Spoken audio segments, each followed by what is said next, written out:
ठीक है ना। और ये कोल्हुआ जो शब्द है हमारे पाली टेक्स्ट में कुलग के नाम से जाना जाता है। कुलग का मतलब होता है कि यह जो जगह था पहले व्यवसायी वाणिज्य से जुड़े हुए लोगों की जगह थी।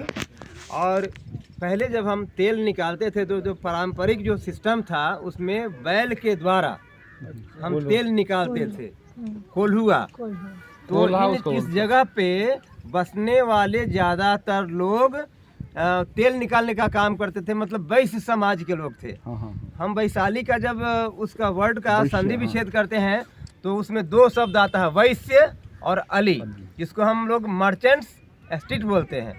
तो ये यहाँ पे कोल्हुआ जो जगह है कुलग ग्राम, इसकी चर्चा जैन धर्म के ग्रंथों में भी है और बौद्ध धर्म में तो है ही। उसके अलावे ये जो है आम्रपाली का भी जो है इसमें रिलेशन है। तो क्या है कि सबसे पहले ये आम्रपाली का आम्रकानन था। आप जब जानते हैं कि जैसे जब आम्रपाली राजनर्त की बनी थी तो लिच्छवी गण राज्य के तरफ से उनको बहुत सारी सुविधाएं मुहैया की गई थी। लिच्छवियों के तरफ से उनको एक रहने के लिए भवन दिया गया था, उनका बाग बगीचा दिया गया था। क्योंकि वो जन्म के समय उनके पिताजी के द्वारा वो आम के पेड़ के नज़दीक पाई गई थी। तो आम के पेड़ के इसलिए उनका नाम जो है आम्रपाली हुआ। तो आम्रपाली के जब राजनर्त की बनी तो उनको एक बहुत बड़ा बागीचा दिया गया। जैसे देयर आर टू वर्ड्स, बारी एंड बारा, बांग्ला में होता है ना, मतलब छोटे बगीचा को बारी बोलते हैं और बहुत बड़ा होता है तो उसको बारा बोलते हैं। तो अम्बारा एक जगह है यहाँ पे जहाँ पे उनका जन्म हुआ था। तो ये मैंगो ग्रोव करता है, बहुत बड़ा आम का बगीचा आम्रपाली का था। और ये गांव से हटकर था।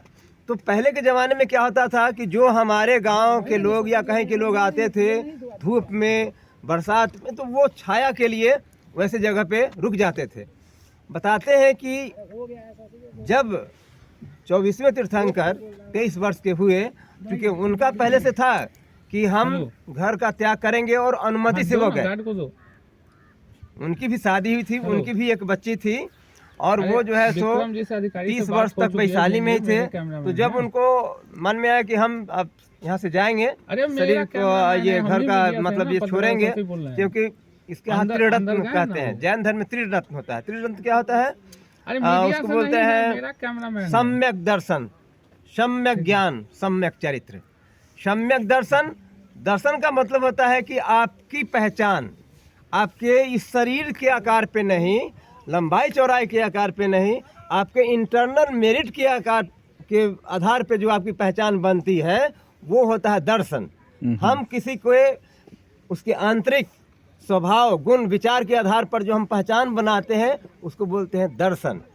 तो आदमी को दर्शन क्या करना है कि इंटरनल जो गुण है उसके आधार पर उसको देखना है। और देखना क्या है?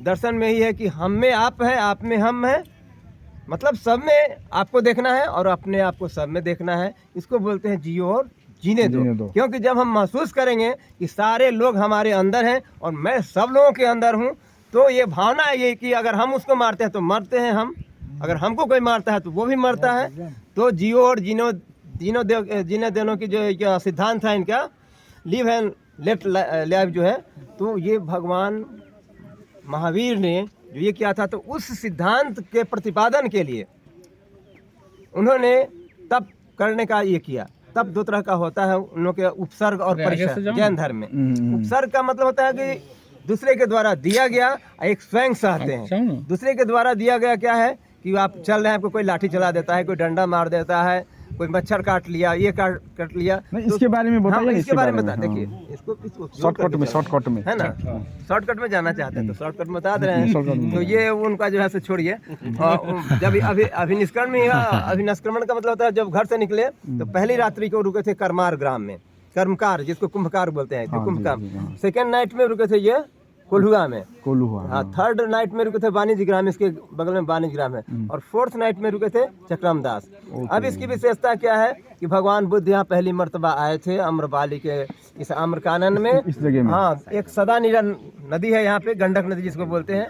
तो लुम्बिनी से चल करके वो पहली रात्रि को, आप लोग जानते हैं अनुमा नदी है एक रामपुरवा में, वहाँ पे वो फर्स्ट स्टेपिंग उनका इंडिया में हुआ था।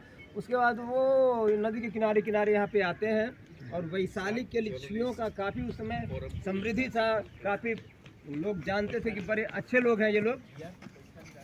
तो उस टाइम में वो आ करके यहाँ पे इसमें बैठे थे। तो इसकी सबसे पहली घटना क्या है कि यहाँ पे बंदरों के द्वारा भगवान बुद्ध को मधु अर्पित किया गया था, है ना। तो उसके बाद भगवान बुद्ध के मन में विचार आया, ये जगह जहाँ के जानवर, हामी अहिले यहाँ भारतको वैशाली राज्यको एक अशोक स्तम्भ अगाडि छौँ, जहाँको बारेमा यहाँ हाम्रो प्रोफेसर सरले केही ब्रिफिङहरू गर्नुभयो।